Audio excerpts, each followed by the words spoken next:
sejahtera untuk kita semua. Selamat sore semuanya.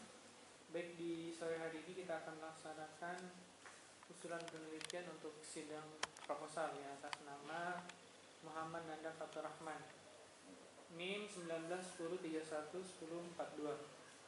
dengan judul analisis aliran fluida. Ini diganti ya? Iya, Pak. Iya, kaliper rotor pump dengan variasi diameter helix menggunakan pendekatan computational fluid dynamic. Nanti waktu paparan Anda 10 menit kayak gitu ya. Terus setelah itu kita akan laksanakan tanya jawab ya Pak ya, dengan penguji. Saudara Fatur, Anda udah siap? Insya Allah. Siap ya. Udah makan ya? Udah, Pak. Udah ya. Oke. Baik, saya berikan waktunya Anda 10 menit dari sekarang untuk paparan. Assalamualaikum warahmatullahi wabarakatuh. Nama saya Muhammad Nanda Fatur Rahman dengan NIM 1031042.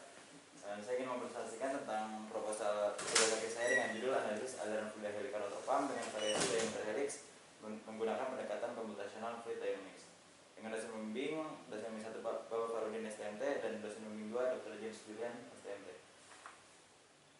Selanjutnya di proposal saya terdiri dari 3 bab, yaitu bab 1 terdiri dari latar belakang, rumusan masalah, batas masalah, tujuan penelitian dan manfaat dari penelitian itu sendiri. Bab 2 terdiri dari penelitian terdahulu dan dasar teori yang berkaitan dengan penelitian yang saya buat. Bab 3 terdiri dari proof model geometri, mesh helix dan housing, tahapan penelitian serta diagram alir.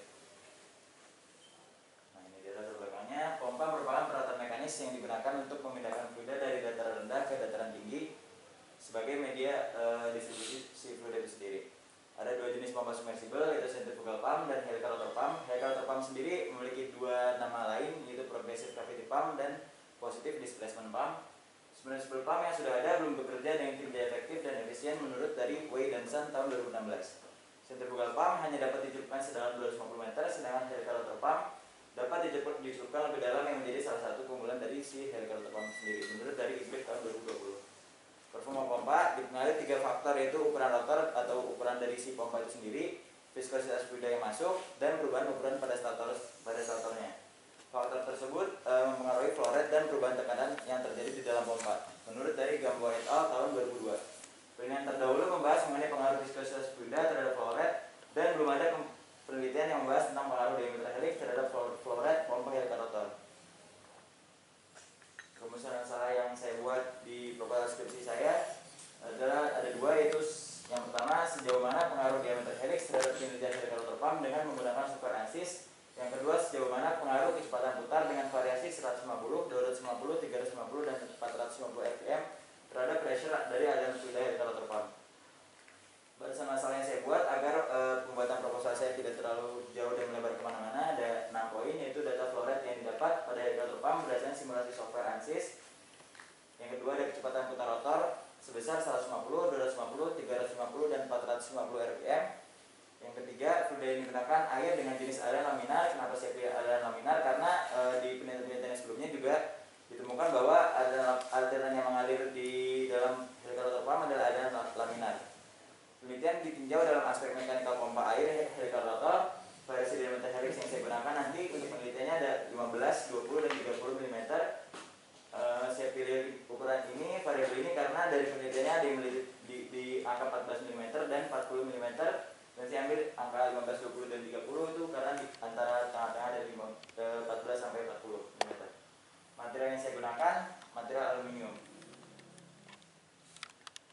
Nah, penelitian terdahulu ada 3 judul jurnal. Yang pertama adalah Gamboa et al. Tahun 2002 dengan judul Understanding the Performance of a Progressive Cavity Pump with a Metallic Stator. Penelitian dilakukan pada progressive cavity pump atau helical rotor pump dengan rotor berdiameter 40 mm dengan rentang kecepatan putar 200 sampai 400 rpm. Laju area pompa di bawah kondisi single phase atau satu fase aliran meningkat seiring dengan meningkatnya rpm dan viskositas fluida, namun berkurangnya perubahan tekanan. Meningkatkan perubahan tekanan yang ada pada pompa menghasilkan pengurangan flow rate pada fluida. Hubungan antara perbedaan tekanan dan laju aliran atau flow rate ini linear untuk fluida dengan viskositas tinggi. Viskositas tinggi yang dimaksud di sini adalah loop oil.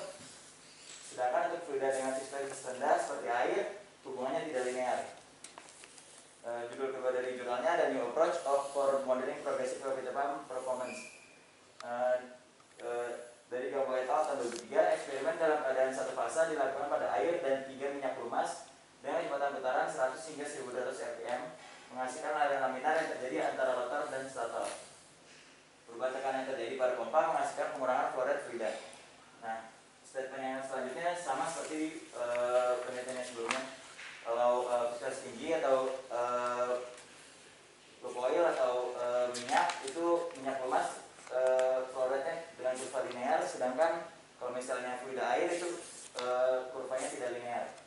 Yang selanjutnya penelitian yang sebelumnya ada simulation of single phase liquid flow in progressive gravity pump dari Nguyen et al. Tahun 2016. Rotor yang bergerak di dalam stator menyebabkan fluida berpindah secara heliks dari inlet ke outlet.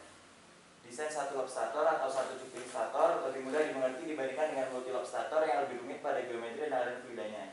Pada penelitian dari Nguyen itu dilakukan dengan diameter heliks 14 mm, diameter stator 13,5 mm dan 22,3 mm serta panjang pitch-nya 30 mm.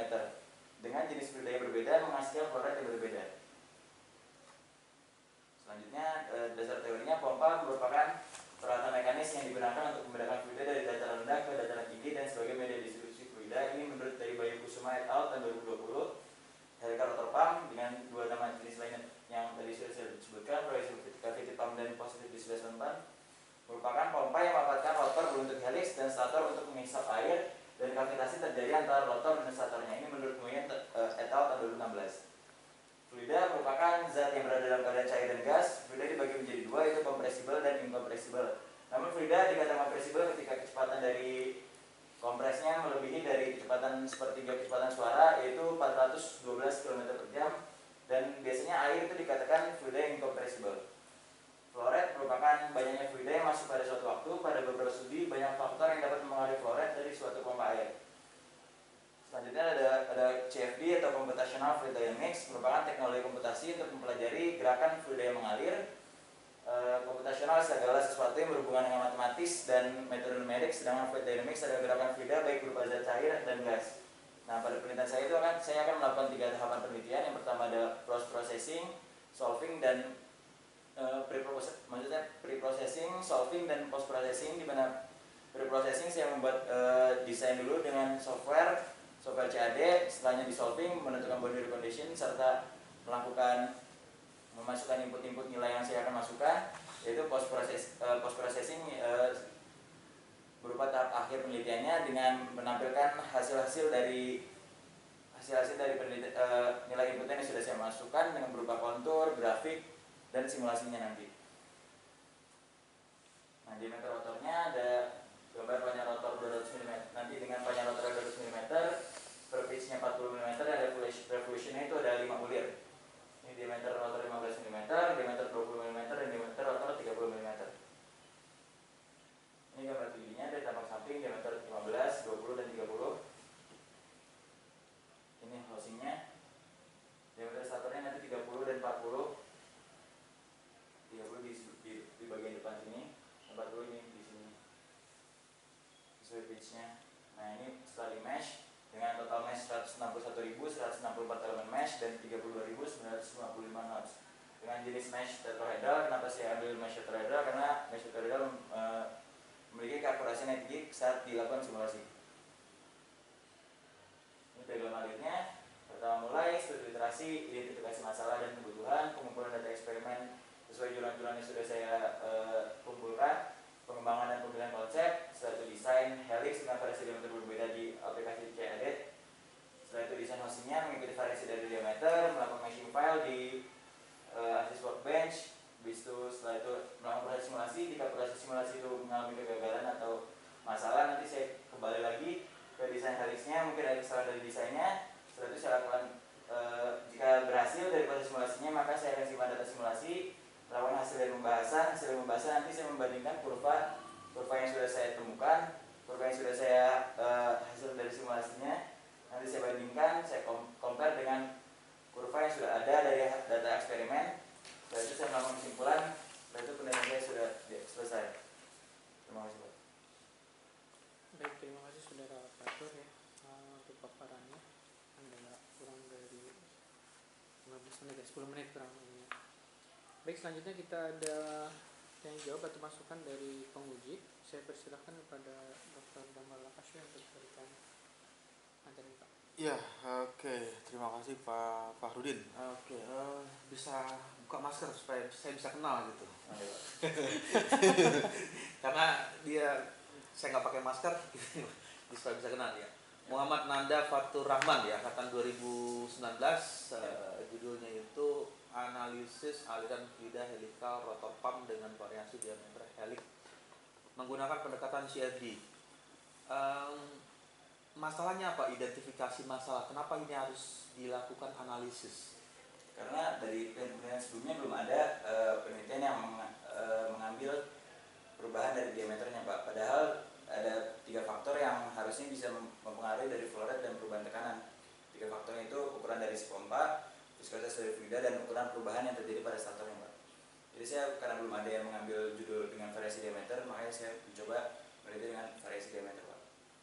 Jadi yang nanti akan divariasikan diameter helix. Diameter rotornya Pak, ya. Diameter helix rotor. Diameter rotor helix gimana? Kalau itu dengan variasi diameter helix kalau di judulnya. Iya Pak, diameter helix yang saya maksudin Pak. Diameter helix, ini helix ini rotornya.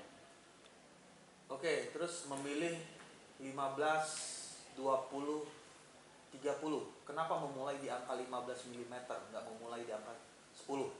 Karena di kejadian sebelumnya sudah diteliti 14 mm Pak. Jadi saya coba di angka, kan udah ada dari 14 sampai 40 Pak. Saya mencoba ambil dari variasi di 15, 20, dan 30 karena di tengah-tengah dari 14 sampai 40 Pak. Jadi saya awal variabelnya saya coba 15 mm Pak. Ini materialnya apa yang dibuat? Saya nanti mau coba buat dengan aluminium Pak. Jadi nanti di 3D printing atau gimana? Disimulasikan aja di ASIS Buan Pak. Oh, nggak sampai buat model. Enggak Pak. Kemudian di simulasi nanti apa yang mau ditampilkan konturnya? Konturnya nanti dari di sininya Pak, fluidanya mengalir di antara sini. Fluida di sini sama di mungkin di statornya Pak, nanti di bagian sini. Ya nggak, konturnya kontur apa yang mau dikeluarkan? Kan kalau di CFD kan banyak, bisa nanti menampilkan kecepatan, bisa menampilkan tekanan, bisa menampilkan pad line, garis alir, atau menampilkan yang lain. Nanti mungkin saya mau coba nampilin dari pad line sama dari ininya Pak, dari kontur dari si flow-nya Pak, kontur flow-nya. Oke, pad line. Pad line itu apa? Garis alirannya dari yang akan mengalir fluidanya pada di sini sampai ke outlet pada inlet ke outletnya. Kemudian bagaimana menganalisis dengan pad line-nya dan garis pad line apa yang diinginkan? Karena kan tadi ada variasi 15 ya, 15 mm, kemudian kelipatan berapa? 5 ya? 15, 20, 30 Pak. 15, 20, langsung loncat 10. Iya Pak. Kenapa enggak 55? Yang satunya 15 ke naik 5 ya. Iya. 20, kenapa enggak 25 langsung 30? Karena biar nggak terlalu jauh Pak sama data yang udah ada 40 mm Pak. Jadi saya lompatnya. Maksudnya datanya nggak terlalu jauh gimana? Kan data yang sebelumnya kan 40 mm Pak. Jadi biar nggak terlalu, nanti kalau misalnya saya bikin yang 25 kan terlalu sempit gitu Pak. Nanti kan jadinya kan nggak terlalu beda jauh gitu hasilnya Pak. Ada kemungkinan tidak terlalu jauh nanti hasilnya. Jadi saya ambil agak jauh, lompat 10 Pak, jadi 30 mm. Informasi 25 berarti nggak tahu nanti gimana perubahan pad line-nya. Ya saya coba di diameter segini karena biar nggak terlalu jauh aja bakal 40 maksudnya. Karena nanti kalau misalnya ini di plot grafik atau gambar kan nanti akan jadi pertanyaan. Deret itu kan biasanya kan membentuk pola ya. Kalau kita menambah itunya apa kelipatan 5 atau kelipatan 2 atau kelipatan 3. Tapi coba kalau misalnya kan ini kan 15 terus ke 20, kemudian nambah 10. Nah, lalu garis alir apa yang tadi misalkan pad line ya. Pad line-nya seperti apa yang mau diinginkan? Untuk itu saya belum tahu Pak, karena saya belum mencoba di asisnya untuk simulasinya.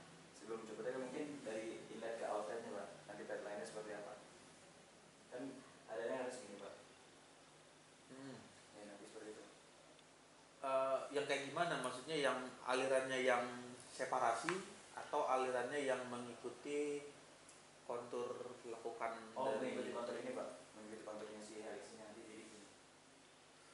Seperti itu Pak. alasannya kenapa? Agar bisa terlihat Pak alirannya dari inlet ke outlet seperti apa, dan nanti flow-nya dari apa namanya simulasi si alirannya dari inlet ke outlet itu seperti apa, sama nanti alirannya terlihat juga Pak bagaimana dia pergerakannya, apa laminar atau turbulen gitu. Tapi seharusnya laminar Pak, karena dari penelitian sebelumnya juga sudah dibuktikan kalau misalnya di helix ini pasti laminar. Apa yang menyebabkan aliran laminar? Yang menyebabkan alirannya laminar?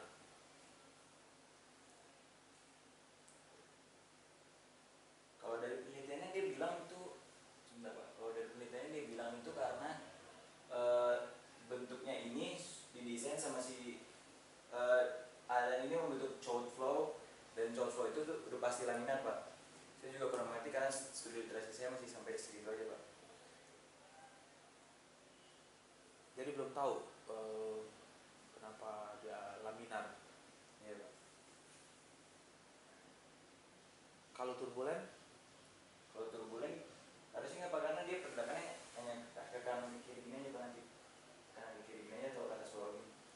Kalau turbulen harusnya sih nggak Pak, karena dia bergeraknya bareng-bareng di dalamnya. Kecepatannya berapa? Kecepatannya nanti saya input coba di 0 sampai 2 meter kubik Pak. 2 meter per second. 0 sampai 2 meter per second. Iya. Kalau 0 berarti fluidanya nggak bergerak. 0 meter per second kan? Ya, mungkin maksudnya 0,5 gitu Pak, dari 0,5 sampai 2. Soalnya di penelitian sebelumnya juga dimasukkan inputnya dari awalnya dari 0,5 sampai 2 Pak. Itu di inputan, maksudnya dari penelitian sebelumnya yang di mana? Maksudnya dia bisa memulai dari bilangan kecepatannya itu dimulai dari 0. Maksudnya Pak? Tadi kan ada apa? Penelitian sebelumnya. Iya Pak. Dari 0 ya. Kalau di kurvanya dari 0 Pak, tapi mulainya itu dari angka 0,5. Grafiknya ada nggak grafik? Ada di jurang Pak sebentar. Bisa juga.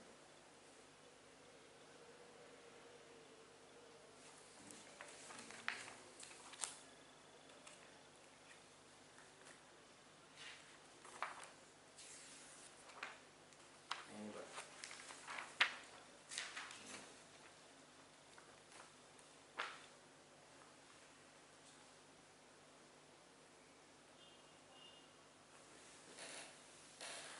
Sinyalnya atau gimana? Tidak ada sinyal.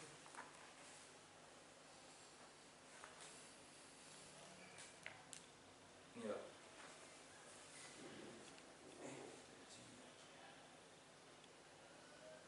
Kan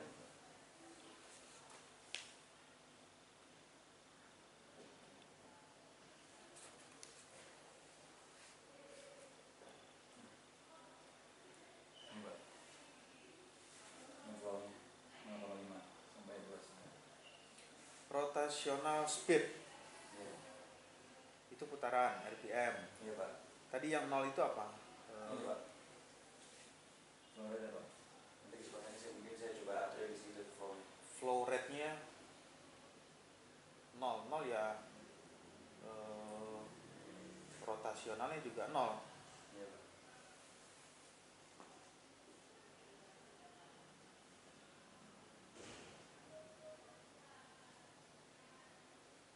Yang sebelahnya, grafik yang sebelahnya differential pressure itu dilakukan juga. Yang ini Pak. Yang figur 8, gambar 8. Ini ya Pak. Ya. Mungkin nanti saya coba juga Pak, ini untuk menentukan differential pressure-nya dari per variasi dari RPM. Ini yang di input nanti apa? RPM apa kecepatan? Saya rasa sih RPM Pak harusnya, karena nanti kan buat agar bisa tahu flow-nya gimana Pak, nanti baru bisa disimulasikan. Ya, karena nanti harus dipastikan ya, nanti saya mau lihat itunya bagaimana menginput di fluentnya untuk RPM-nya menginputnya RPM-nya berapa?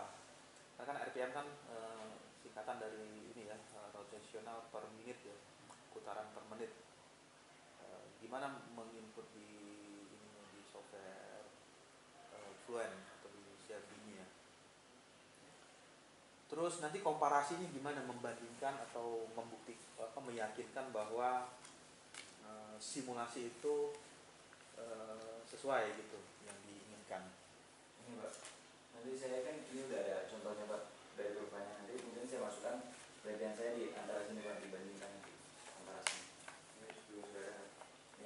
Ini eksperimen, ini modeling yang dibuat di IMUIA tahun 2016. Eksperimen, modeling, terus nanti yang simulasinya di sana. Bisa maksudnya? Masih di apa? Di bagian mana yang mau dilakukan? Nih, kan kalau ini eksperimen yang ada titik-titik Pak. Ya modeling kan dia tidak kayak gini, hampir sama Pak, dari eksperimen sama modeling. Mungkin nanti saya akan lakukan juga seperti ini Pak. Coba bandingkan juga. Untuk CFD, hal apa yang bisa mengatakan bahwa dia nggak bisa selalu 100% benar? Error Pak. Nggak, errornya kenapa? Apa yang mengatakan misalnya kalau simulasi itu tidak bisa diyakini 100% kebenarannya? Apa argumennya? Menurut saya masih belum tahu Pak sebenarnya. Ini saya butuh belajar lagi. Kalau percobaan apa eksperimen ya langsung itu dipastikan 100% benar nggak? Iya Pak. Kenapa bisa 100% benar? Karena ada bukti realnya Pak. Kalau udah 100% benar, kenapa nggak eksperimen aja, nggak usah simulasi? Kan sudah 100% benar. Untuk simulasi kan perlu biaya yang lebih Pak, untuk saya buat variasi-variasi Pak. Nggak, yang tadi kan kalau apa mengartikan kalau eksperimen percobaan ya, itu 100% benar ya. Harusnya iya Pak, karena kan sudah dibukti aktual. Nah, kalau iya, kenapa nggak eksperimen aja? Ini kan CFD kan nggak yakin 100% benar. Nah kalau misalnya pakai simulasi ini kan lebih mudah Pak, untuk kita bisa, sebelum kita langsung dilakukan secara eksperimen, agar kita bisa mengetahui apakah ini akan berjalan dengan benar, kan kita perlu simulasi Pak, agar bisa kita terbayang apakah ini berhasil atau tidaknya. Ya, Simulasi kan agar supaya kita bisa membayangkan aja Pak hasilnya. kalau alasan mudah itu ya sama seperti ya alasan klasik sih, misalnya kenapa ngitung orang jualan, orang dagang lebih mudah dilakukan dengan kalkulator jika dibandingkan dengan menghitung menggunakan sempoa, atau kan ada tuh alat ngitung ya. Nah itu yang alasannya belum dapat tuh, why-nya kenapa eksperimen bisa dikatakan 100% pasti benar, jadi segala apapun yang dilakukan percobaan itu benar semua gitu ya. Iya Pak. Oke, berarti masih memahaminya itu. Kemudian simulasi nggak bisa juga dikatakan 100% benar. Bisa iya, bisa enggak Pak, karena untuk memastikan apakah di aktualnya nanti sama atau tidak Pak, kalau untuk modeling itu sendiri. Nah, iya enggaknya itu yang mesti tahu why-nya kenapa bisa iya, kenapa bisa enggaknya. Di simulasi itu kan nanti akan mengeluarkan banyak gambar kontur, kemudian grafik, terus video, malahan video animasi pergerakannya. Nah, itu yang perlu diketahui. Terus ini alirannya aliran internal apa eksternal? Internal Pak, kan terjadi di dalamnya Pak. Oke, aliran internal ya. Nah, ya, untuk aliran internal itu kalau di simulasi dia menggunakan persamaan apa untuk aliran internalnya? Yang simulasi CFD itu pasti menggunakan persamaan tersebut.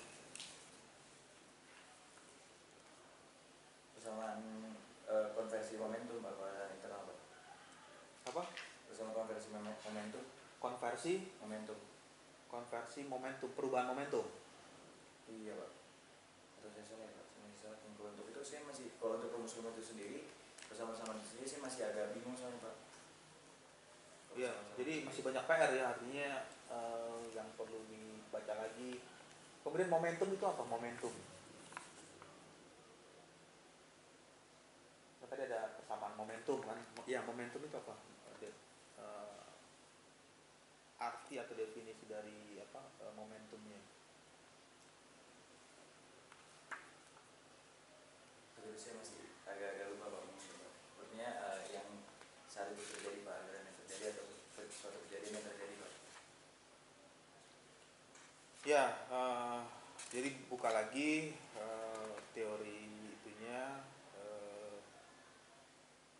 persamaan seperti persamaan kontinuitas, persamaan momentum. Kemudian di sini juga mengeluarkan bilangan Reynolds ya, di halaman 8 ada Reynolds number.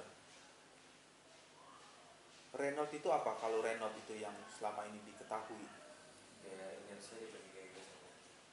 inersia dibagi dengan gaya geser. Apa yang dimaksud dengan gaya inersia? Gaya inersia itu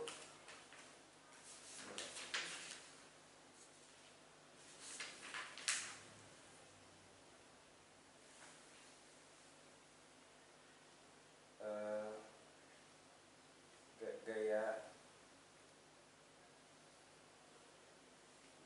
maaf Pak, saya blank Pak, saya lupa Pak. Blank, oke. Kemudian ada lagi governing equation. Governing equation itu persamaan pengatur ya. Itu kira-kira bisa menjelaskan nggak dari persamaan-persamaan yang ditampilkan di, misalnya ini kan dituliskan ya nanti di naskah proposalnya ya, di halaman 10. Bisa nggak masuk di sana di apa, di layar ini? Masukkan di proposal saya gitu. Iya, yang proposalnya.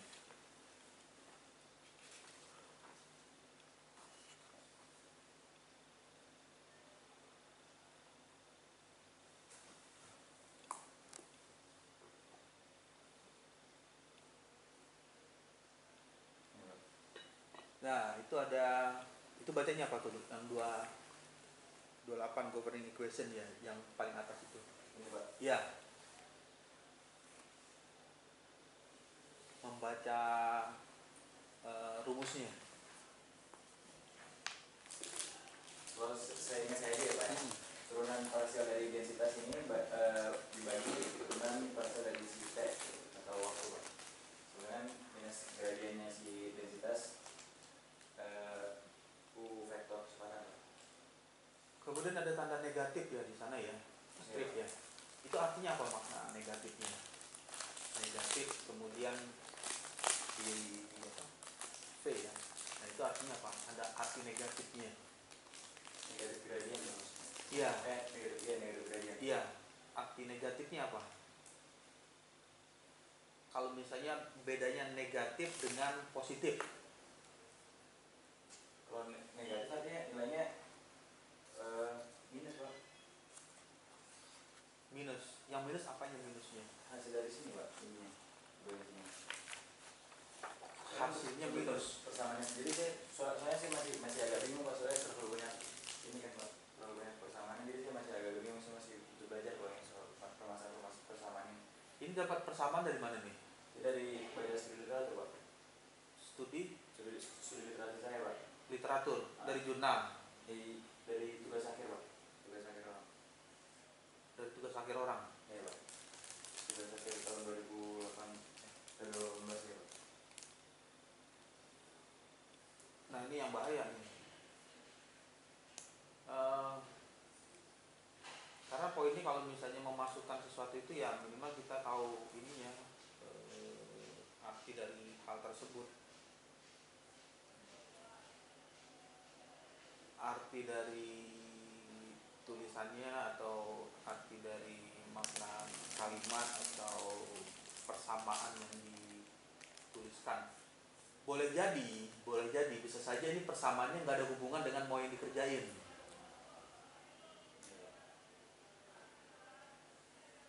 Tiba-tiba ditempel aja di apa? Maksudnya di plotkin di naskah proposalnya. Nah, itu yang perlu dicari tahu. Coba lihat di nomenklatur apa? Sumbernya dari mana nih sumbernya dari mana, kemudian lihat itunya. Kalau misalnya nggak ada hubungannya ya nanti coba nggak usah ditampilkan. Nah, di bagian ini sebenarnya saya pengen melihatnya itu ada argumen ininya kuatnya gitu. Saya memilih ini karena ini menjelaskan tentang ini. Nah, itu yang mesti keluar argumen ininya, argumen penjelasannya. Yang lebih tahu skripsi itu adalah, atau proposal itu yang lebih tahu mengerjakan itu adalah yang membuatnya, yang membuat ini yang buat sendiri kan. Iya, Pak.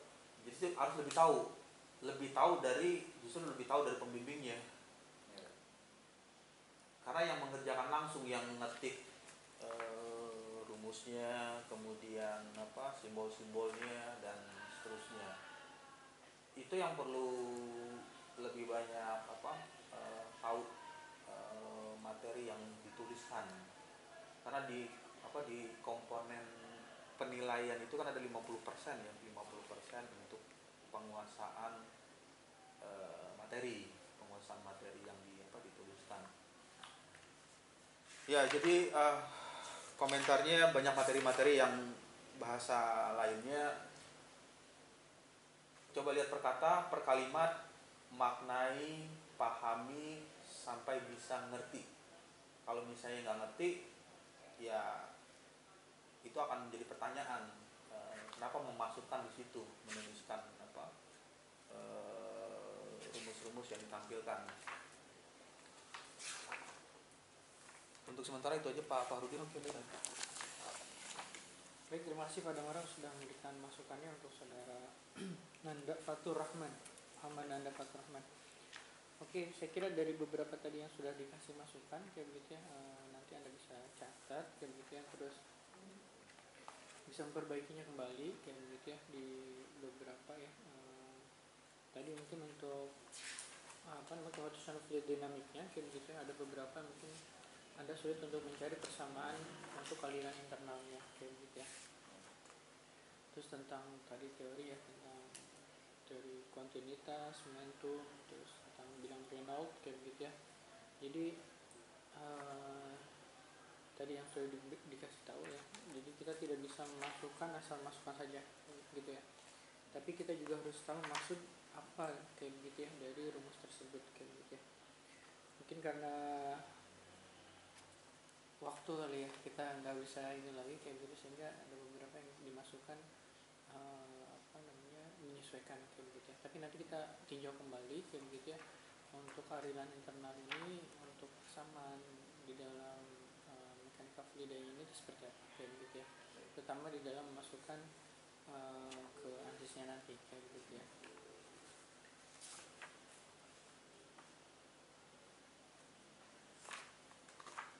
Mungkin untuk penguji kedua, karena nanti sama Pak Galbi ya, mungkin itu nggak tahu secara mandiri atau Online Pak, nanti bareng-bareng semuanya.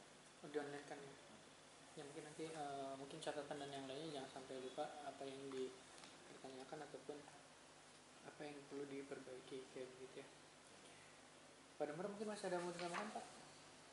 Ya, bagian utamanya ini tadi ya persamaan. Sekarang kan di sini banyak sekali ya, 2.7 karena judulnya itu CFD Computational Fluid Dynamic. Banyak persamaan yang keluar di bagian tersebut. Lalu apa arti dari persamaan yang digunakan. Ini peminatannya apa? Konversi. Oke, konversi energi. Kalau dari konversi energi, kira-kira bagian energi apa yang bisa dikonversikan? Dari tenaga energi mekanis sih, Pak. Energi mekanis. Energi mekanik ke Dari tenaga dari motor kan bisa pompa kan menggunakan motor, Pak. Ada bedanya. Tenaga motor kan dari motor kan ke rotor pompa, Pak. Dari tenaga motor listriknya. Namun saya kesampingkan rotor dari tenaga motornya, Pak. Jadi saya menilainya secara aspek mekanikalnya aja.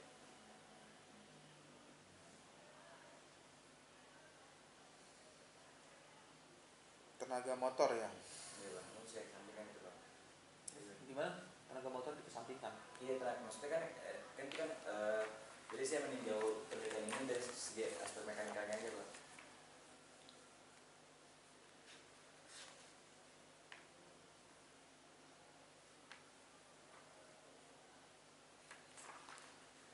Ya, ini banyak menyebutkan nama ini ya, apa, brand software ya, nama merek software. Itu ANSYS itu menggunakan metode apa? Metode CFD, Pak. Enggak, kan ada FEM, finite element, kemudian ada PVM, finite volume. Ini menggunakan metode apa dia, software ANSYS Fluentnya? Itu sih masih kurang tahu sih, Pak. Soalnya kan saya menggunakan ANSYS Fluent aja, Pak, metodenya. Enggak, kalau metode itu kan ANSYS Fluent itu nama apa? Nama software ya, Pak. Iya, nama software. Maksudnya metode software itu, algoritma software itu dia ngitung itu dengan cara apa? Metode numerik, Pak, maksudnya. Metode numerik dan analisis, Pak. Atau pernah dengar finite element? Iya, Pak, pernah. Finite volume. Oh iya. Nah, dia metodenya apa? Cara ngitung softwarenya ini, karena ini fluida, apakah dengan finite element, apakah dengan finite volume? Sebenarnya finite volume, Pak, karena kan menghitung fluidanya, Pak. Ya, Elemennya. nanti pelajari tentang teori VVM, metode volume hingga teorinya seperti apa. Oke, dari saya itu aja, Pak. Untuk sementara, Pak Fardin. Baik, terima kasih Pak atas masukannya kembali. Baik, nanti kita elaborasi lagi ya Fatur ya, beberapa masukannya. Saya kira cukup ya, Pak. Ya. Terima kasih banyak. Silahkan untuk ditutup Saudara Muhammad Nanda Fatur Rahman. Mungkin segini aja paparan dari proposal skripsi akhir saya.